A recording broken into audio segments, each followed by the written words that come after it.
একটাবার ভেবে দেখেন এই পর্যন্ত যতগুলা গুম খুন বিচার বহির্ভূত হত্যাকাণ্ড হয়েছে প্রত্যেকটি বিচার বহির্ভূত এবং গুমের পেছনে ভারতের প্রেসক্রিপশন কাজ করেছে।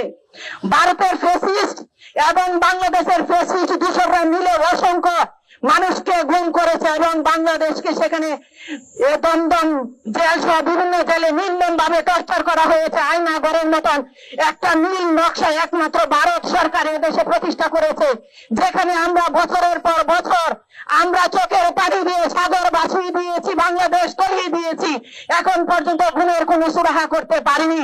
আমি মনে করি এই সরকার ও ইন্টারিয়াম গভর্নমেন্টকে আমি সতর্ক করতে চাই, আপনারা অন্তত পক্ষে চলেই তো যাবেন যেখানে জুলাই যোদ্ধাদের রক্তের বিনিময়ে আপনারা দাঁড়িয়ে আছেন।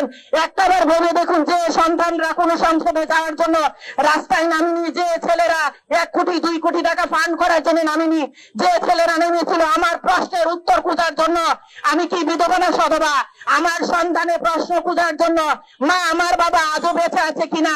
আমি যখন 5 তারিখ ঘরে ফিরি, ডিজিএফআই সামনে থেকে আমার 2টা সন্তান আমার পিছনে তার বাবাকে খুঁজতেছিল, মা আমার বাবাকে নিয়ে এসেছো। এটা কত বড় নিষ্ঠুর নির্মমতা, একটাবার আপনারা ভেবে দেখেন। বাংলার দমাল ছেলেরা রক্ত দিয়ে এই দেশকে নতুন ভাবে রক্তিম সূর্য এনে দিয়েছে, আমরা সেটা আদৌ রক্ষা করতে পেরেছি কিনা।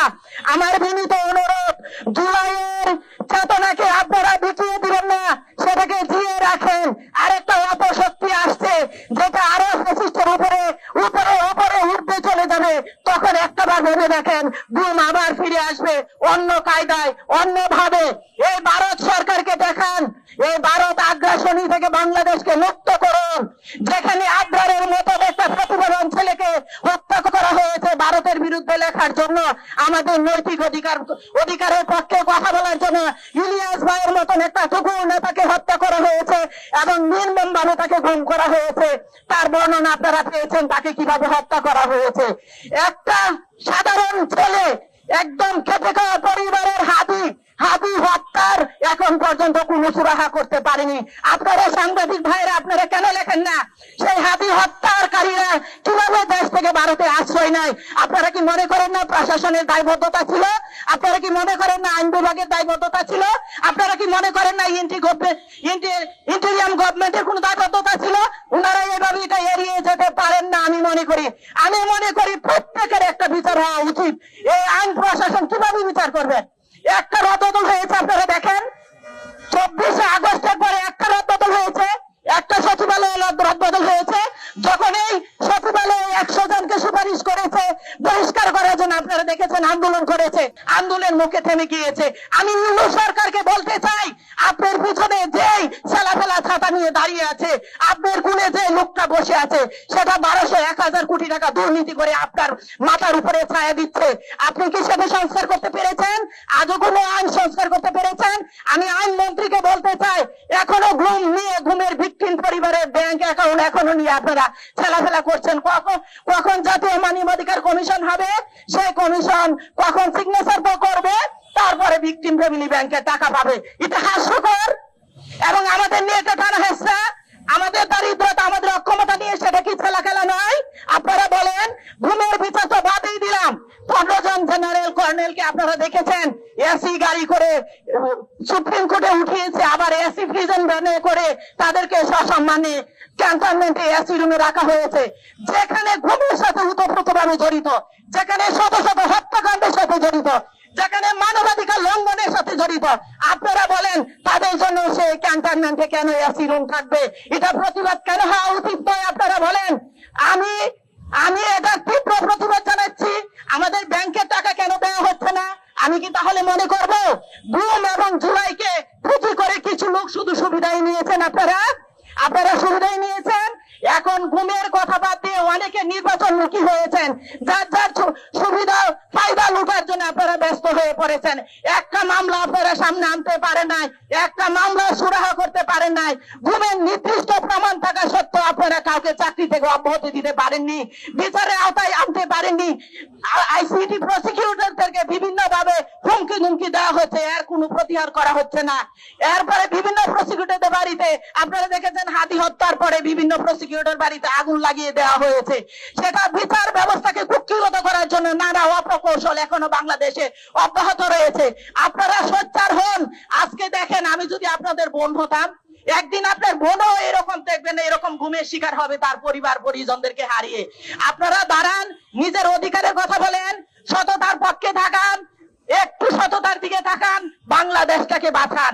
আমি 5 আগস্টের পরেই বলেছি, আমি 6 তারিখ থেকে 626 জন আমলা কামলা কিভাবে কার ছত্র ছায়ায় ক্যান্টনমেন্ট থেকে সেই দৃশ্যে চলে গিয়েছে, আপনারা এটা খুঁজে বের করে দেখেন।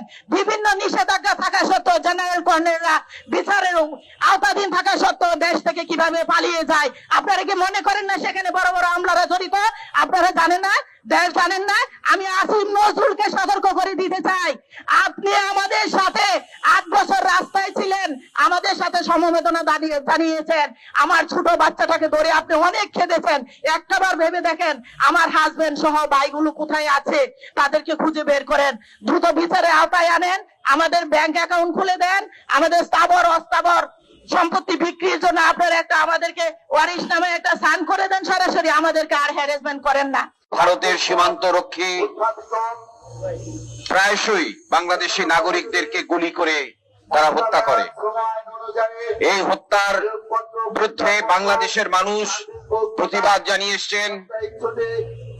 বাংলাদেশের জনগণ এই হত্যার বিরুদ্ধে তাদের যে বিক্ষোভ, সেই বিক্ষোভ সরকারের কাছে জানিয়েছেন।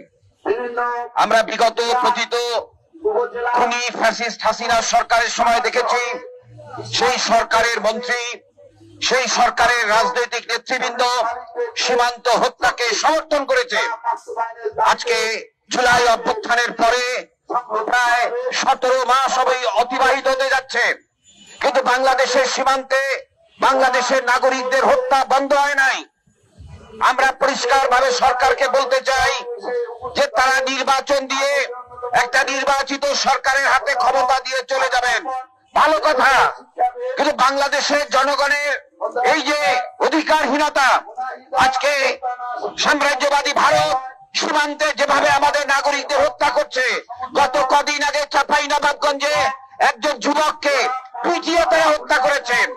আমরা পররাষ্ট্র মন্ত্রণালয়কে বলতে চাই, তারা কেন চুপ করে আছে? বন্ধুরা আমার, দুনিয়ার পরিস্থিতি ভিন্ন।